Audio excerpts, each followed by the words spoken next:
प्यारे बच्चों, भाइयों और बहनों, कैसे हैं आप लोग। आज एक ऐसी कहानी को लेकर हाजिर हूं जिसको सुनकर असंभव सा लगेगा। एक ऐसा व्यक्ति जिसने यमराज को भी झुकने पर विवश कर दिया।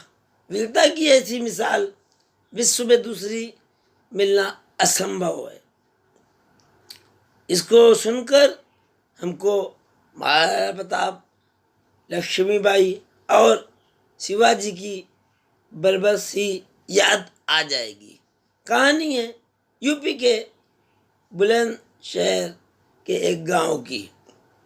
एक बालक था, जब छोटा था किसानी करता था। गांव में तो यही सब होता है। पिता सेना में थे। कभी कभी जब आते थे तो युद्ध की 65 की 71 की कहानियाँ सुनाया करते थे। बालक भी बड़ा चाव लेकर सुना करता था। उसके अंदर इतना जोश आ जाता था कहानियाँ सुनकर कि कल्पना करने लगता था कि मुझे भी काश युद्ध में जाने का मौका मिले। इस बीच इसके बड़े भाई की भी नौकरी सेना में लग गई और इसने भी इम्तहान दिया। 16 साल 5 महीने में ये भी सेना में सिलेक्ट हो गया। सेना में गया, ट्रेनिंग ली अच्छे से। जो भी बात बताया गया ध्यानपूर्वक सुनता था।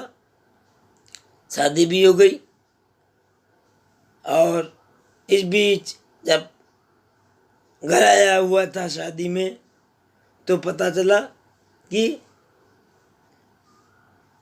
कारगिल की लड़ाई शुरू हो गई है। हमारा परंपरागत शत्रु देश जो आज़ादी के बाद से ही बार बार मुंह की खाने के बाद और बेइज्जत होने के बाद भी हमेशा भारत की भूमि पर कब्जा करने का सपना पाले रहता है। तो कारगिल की जब बात शुरू हो गई तो ये भी वहाँ पहुँचा अपनी ड्यूटी पर। वहाँ जब गया तो देखता है कि लाशें आ रही हैं सैनिकों की, भारतीय सैनिकों की। इसका खून खौल उठता था। सोचता था कि काश हमको भी जाने का मौका मिले। खैर, एक्चुअली में कारगिल एक जगह है जम्मू कश्मीर में जहाँ पाकिस्तान ने भारत पाकिस्तान के बीच हुए समझौते का उल्लंघन कर भारतीय पोस्ट का बहुत बड़ा भाग कब्जा कर लिया था। वो लोग बहुत ऊंचाई पर थे। मालूम भी नहीं था कि कौन है दुश्मन, कहाँ पर कैसे क्या है, कुछ भी नहीं मालूम था। इसलिए ये काम बहुत असंभव सा लग रहा था कि कैसे दुश्मन से इन चौकियों को खाली कराया जाए। इसी कारण भारत के बहुत से सैनिक शहीद हो गए। सैनिकों की जब डेड बॉडी आती थी तो बहुत ही खून खौलता था इसका। इस बीच इसकी भी टुकड़ी को तैनात किया गया वहाँ और शुरू में इसको काम दिया गया। द्रास सेक्टर 1 है तो वहाँ पे इसको काम दिया गया कि जाओ, जो सैनिक लड़ रहे हैं उनको खाना पहुँचाना है।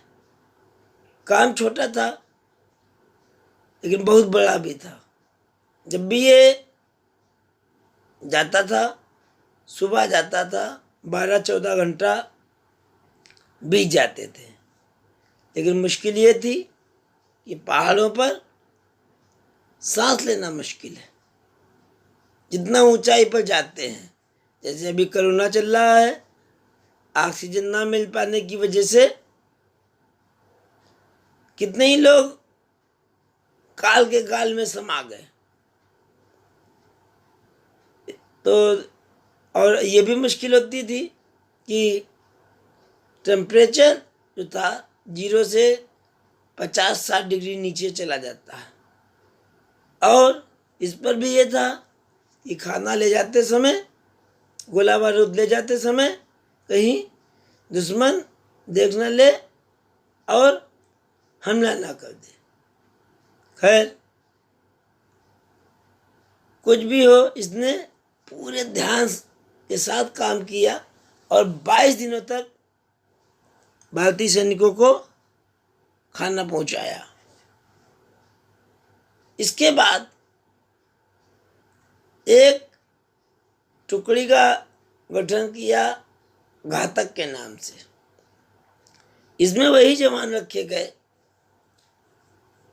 जिसमें से ये भी थे, इस हिसाब से रखे गए थे क्योंकि इन्होंने 22 दिन तक जिस मेहनत ईमानदारी के साथ खाना पहुंचाया था, तो अफसरों को लगा कि कितना फिट है, कितना पंक्चुअलिटी है। खैर, इसके बाद इनकी टुकड़ी को आदेश मिला कि इनको भी दुश्मन से लड़ने के लिए कुछ करना है।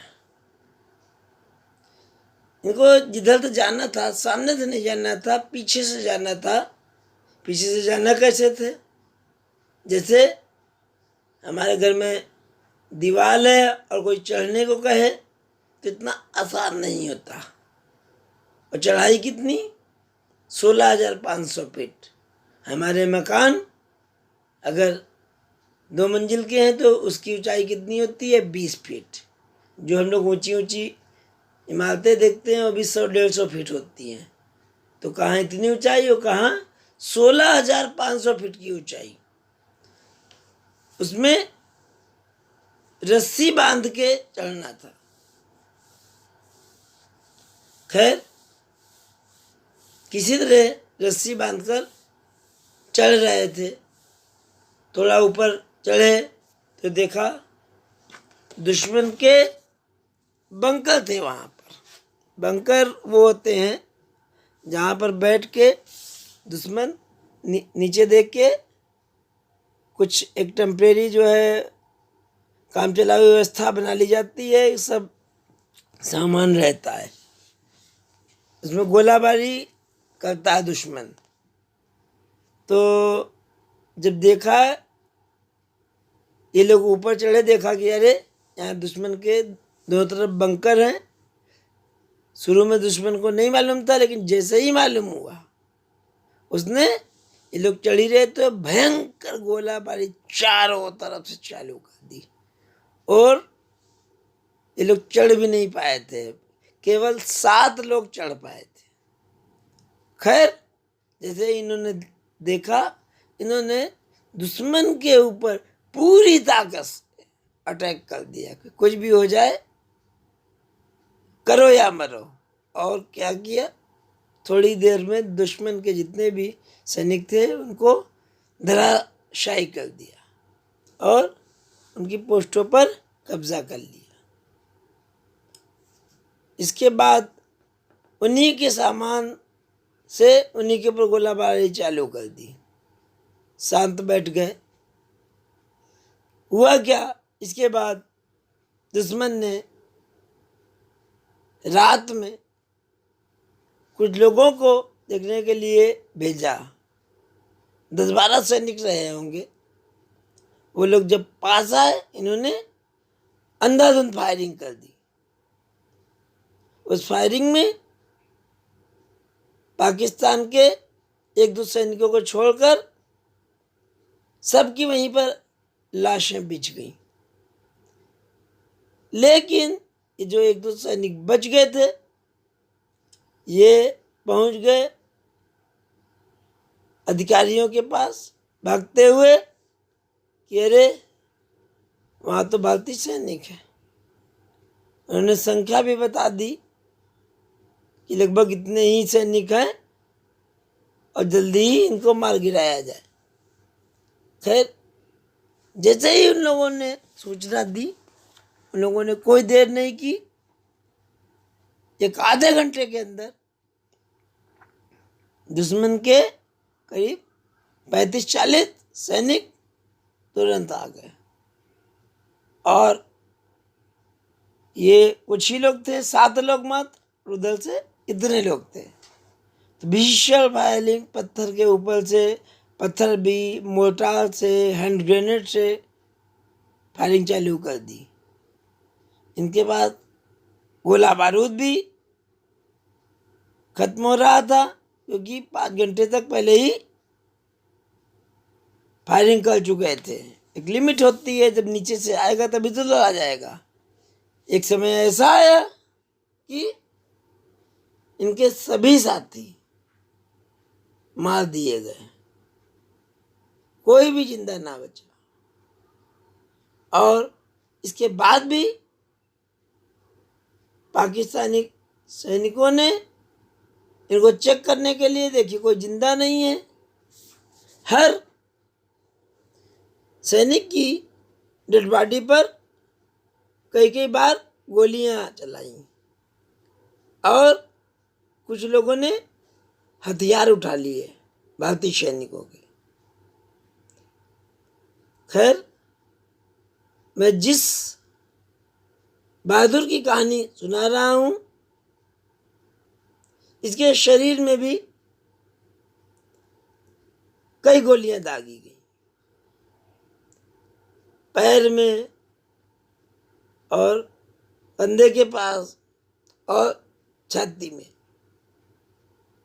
छाती की गोली नहीं लगी सौभाग्य से। वहां पर इनके पास छाती में 5-5 रुपए के गिरट के सिक्के थे। ये नाटक करते रहे, पड़े रहे कि दुश्मन ने ये समझ लिया था कि सभी लोगों की मृत्यु हो चुकी है। ये सब देख रहे थे लेकिन कुछ नहीं कहा। इसके बाद इन्होंने सुना कि दुश्मन के सेना में बात हो रही है कि नीचे तो भारतीय चौकी है, उसको तबाह कर दिया जाए। इनके ऊपर हैंड ग्रेनेड लगा हुआ था, नाक से खून बह रहा था, आंखों के सामने अंधेरा था, एक हाथ टूटा हुआ था। इन्होंने हाथ को अपनी बेल्ट में बांधा, ये हालत थी। कुछ नहीं समझ में आ रहा था क्या किया जाए। लेकिन जब इन्होंने सुना ये लोग कब्जा करने वाले हैं, नीचे भारतीय सेना पर अटैक करने वाले हैं, कितने ही सैनिक मारे जाएंगे, उन्होंने भगवान से प्रार्थना की कैसे भी हो मुझे जिंदा रखो। इन्होंने जब इस पूरा साहस बटोरा और एक हैंड ग्रेनेड था और फेंक दिया। और जब दुश्मन के एक सैनिक के ऊपर गिरा तो भगदड़ मच गई, लगता है भारतीय सेना आ गई। इसके बाद जैसे तैसे साहस बटोर कर एक हाथ से स्टेन गन से फायरिंग करते हुए यहाँ वहाँ गए तो देखा आगे कुछ भारतीय सैनिक दिख गए। उन्होंने आवाज दी तो उनको उठाकर ले गए। जब सैनिक इनको ऑफिसर के पास लेकर पहुंचे तो ये कुछ देख नहीं पा रहे थे। इन्होंने कहानी बताई पूरी, करीब 16-17 गोलियां लग चुकी थी इनको, और बताया कि अपने और भारतीय सैनिक मारे जाएंगे, जल्दी सहायता पहुंचाइए। इन्होंने ये भी बताया कि 72 घंटे में आधा बिस्किट का पैकेट खाया हुआ हूँ। मतलब 72 घंटे से ऐसे युद्ध लड़ रहे थे बिना कुछ खाए पिए। तुरंत सहायता भेजी गई। इनकी सूचना के आधार पर ही सहायता भेजी गई और टाइगर हिल एक पोस्ट थी जो सबसे इम्पोर्टेंट थी, उस पर जो भारतीय सेना का कब्जा हुआ वो इन्हीं की सूचना के आधार पर। इसके बाद घोषणा हुई कि परमवीर चक्र दिया जाना है। इनके नाम की भी घोषणा हुई, लेकिन बात यह हुई इनके नाम में लगा गया मरणोपरांत।